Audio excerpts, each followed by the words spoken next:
Hello and welcome to my channel Beyond the Sewing Room. I'm Diane. So today I'm going to show you how to make some storage boxes for your patterns. Now you don't need a box to begin with, but you can use a box and make the shell for it and cover it, but you don't need the box. I'm going to show you how to do that. So we're just using basic A4 paper, so it's really easy and it's a small storage box. You can do them in different sizes, but I'll just show you the basic principles. And then they're just ideal for storing your patterns if you want to put them on shelves and have them out and not just hidden away in shoe boxes. So I found that this box, this one is stuffed with patterns. I've got them in lots of different boxes around the place, but this particular one is not covered at the moment.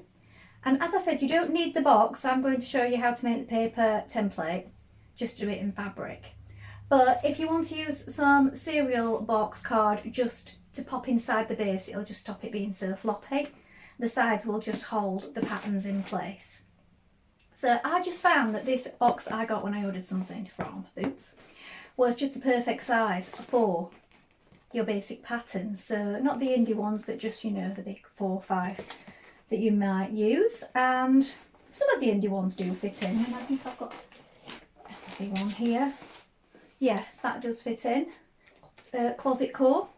I will be doing a video on that one that I've just held up as well soon. So they do fit rather nicely, and I've got things stuffed in the side in this one, but this is the size we're going for. I'm going to show you the measurements I did with A4 paper, and we're also going to pop some handles on. You don't have to put the handles on if you don't want, but they do give a nice touch. So I'll show you one that I've made before, but this one is slightly bigger. So I'll pop that down in a moment. So this one is bursting at the seams again, but this is one I made in the past. So I put faux leather handles on this one so that you can pick it up. And this is a slightly bigger box, so this one is a shoe box size. So I've covered it in this cotton fabric on the outside. This one I have left the box in because I did have a few boxes around the place. So if you've got them, just use them because they do give it more stability. But as I said, if you just want to use it with scrap fabrics, you can also just do that. Different fabric on the bottom. And then, as I said, just faux leather, and I put a sort of a denim lip around this one, as you can see there. So that's what we're going for today. So what I've got some scraps of various size pieces. All different size pieces. This is a viscose chalet, so that's really floppy. And then I've got also some twill. Again, not a full size bit because I'm using up scrap, so this is a bit of scrap busting we're doing today. So that's my fabrics. So I'm going to use one on the outside and one on the inside and make the box without the box, as it were, to put the patterns in, and show you how to do it if you haven't got the box and you just want to use the paper template. So let's get straight on and I'll show you how to do that now. So this might be quite hard to show up on the white table, but here we've just got basic A4 paper, and this is just a sheet of A4 paper, so we're not cutting it at all lengthways, but along this way I've cut it to 18 centimetres, so there's no seam allowance included here, so you can do them a centimetre or 1.5 depending on what sort of seam you generally like to do, but we'll add that on when we cut our pieces. You could add it on now if you think it's going to be confusing to leave it off. So leave your A4 piece of paper as it is this way, and going along the top here, the width, cut it to 18 centimetres. Then for the two end pieces, which are going to go like this, again you want it 18 centimetres this way, and this way, which goes upwards, we want it 16 centimetres, because what I thought is, if we're doing it without the box, we want it to hold those patterns in a bit better, so I've done it higher. And then allow however much you want for the seam again when you cut that piece. So I've done mine 16 centimetres high and 18 centimetre width to match the bottom. Again, you're going to want another piece of A4 paper for the long sides. Leave it A4 size lengthways, and for the depth, my dog's barking there in the background, you want 16 centimetres cut this way. So when it's all put together, it will look like this. So you want two cut in fabric for the long one, 2 cut in fabric for each end, and then the base, you can cut that in whatever you want. So you might want to do that in something more stable. You might want to add backing to it, like interfacing. So, and if you're doing it double, as I am, you will want 2 in your main fabric and 2 in your lining fabric of the long one, 2 in your main fabric and 2 in your lining fabric for each end, and then 2 again for your base piece. So cut those fabric pieces out now, allowing whatever seam you would like, so either 1 centimetre or 1.5, whatever is your preference. Add that on at the cutting stage. So I've cut my pieces ready. So for the base, I've decided to do 2 in this twill. So I've pinned it on and I've left my seam allowance all the way around, so that's 1 centimetre. And then I've cut 2 ends in the twill and 2 in this fabric, which is a viscose challis, which is very floppy. So you might want to use something stiffer if you want it particularly sturdy. Again, I've left the seam allowance, and the same with the ends. I've cut 2 in twill and 2 in the viscose challis. I've also cut myself a couple of pieces of faux leather, and I've done 4 altogether, 25 centimetres long, and I'm just going to stitch those together right sides with the raw edges facing out, and I'm going to do that at the end, and I will show you what I do for that. You could use denim or twill or anything that you've got that's a bit sturdy to make your straps. We'll put them aside for now. I'm going to start putting it together. Something else that I've done is points where it's going to meet. So here, where it's going to meet the sides, I've done a notch, and then I've done a notch on the side pieces like this, where it will match up. So if you lay them out as your box will go, and you might want to do this also just to remind you which way around your pieces are going. So let's stitch those together now. So you'll need one of your base pieces like this, and then decide whichever you're making first, either the lining or the outer. And as you can see, we've got these 2 markings that I made to show the outside. These are my outside pieces. So if you line up each piece at the outside like this, and we're just going to sew down here with a 1 centimetre seam on each side.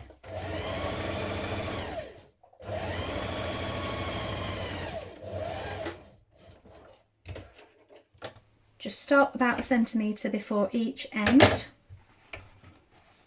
So we're going to be sewing our sides on in a moment.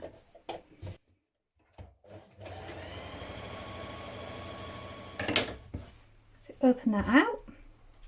Now we've got our 2 long edges here and here. And again, make sure you match up your notch like this.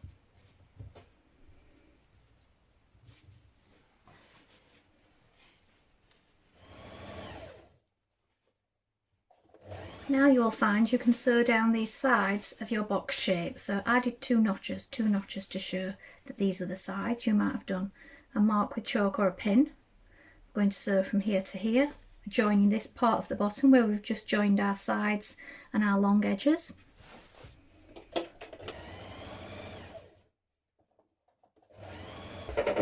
Do this on each of your corners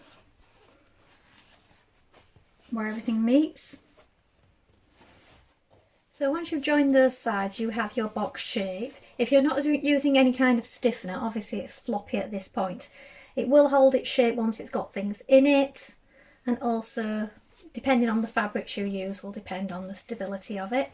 Now, because this is very floppy, what I'm using, this viscose challis, I've backed it with some interfacing. You can get proper bag interfacing, but if you're just using up scraps for this project, you don't want to be buying extra things. So just use heavier fabrics, and as I said, if you want the base more sturdy, you can add some card between the layers. If you want to wash it, don't do that. Put it in after, just cover it in some nice paper or some more fabric. And once it's got the patterns in, it will stand up anyway. So now we're going to make the same shape again, the same box shape with our other fabric. Stitch down all of your corners again, down to the base.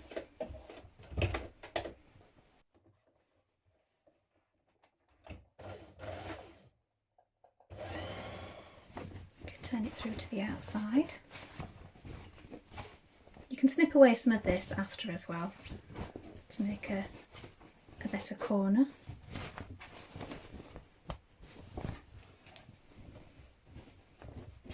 Now decide which is your inside and which is your outside and slip one inside the other at this point.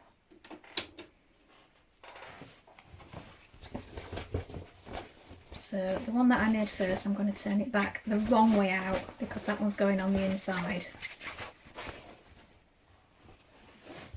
Just move you back a little so you can see what's going on. So this is my lining one, the one that's made of twill. You need to line up your corners. Push them in.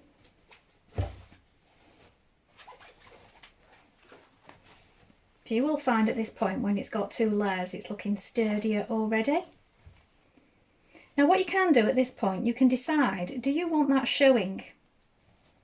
And you could hem that to the outside and have it as a feature like that. Or you can turn them both to the inside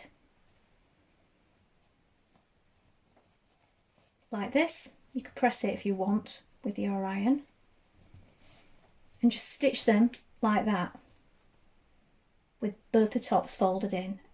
Now if you're making straps, you need to do them before this point. You can put them on the outside, I did on my other one, but it's nice if you slip them inside sometimes. So I'll show it this way and I'll put mine on the outside today so that I can show you what I mean. Now I think I'm just going to fold mine in edge to edge like this for this one. So if you're doing it this way, you want to start pinning it now around the top. Now stitch your straps together, whatever fabric you're using. I mean, I've used faux leather and what I've done is put right sides together. No, I haven't. I've put wrong sides together like this. And I've just stitched them together. I've left a wide area around the stitching so that I could then trim it close to the stitching. And I just find that you get your two pieces more even this way, especially if you're using faux leather and you're having the raw edge showing on the outside, because it's not going to fray or anything. And then depending on how you want to do it, if you haven't stitched it yet at either end, you can fold it like this and tuck it in side before you stitch it, or you can have it on the outside like this and stitch a nice square with a cross going through it as a feature. And that's what I did on my last one. So it's up to you whether you add them inside or on the outside. So make those now. Now I'm just leaving ever such a small amount of the inside fabric showing just above where I'm stitching it here, and I'm just stitching it a few millimetres away from the edge with that nice little border of the green showing above it. So here it is finished. Now in case you're wondering, there's 25 patterns in there at the moment, but as you can see, there's room for more.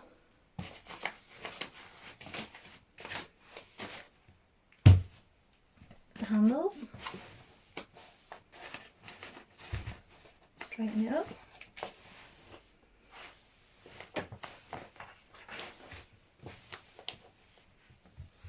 So please do let me know if you found this useful, and if you decide to make this, please let me know in the comments. I'd love to hear about it.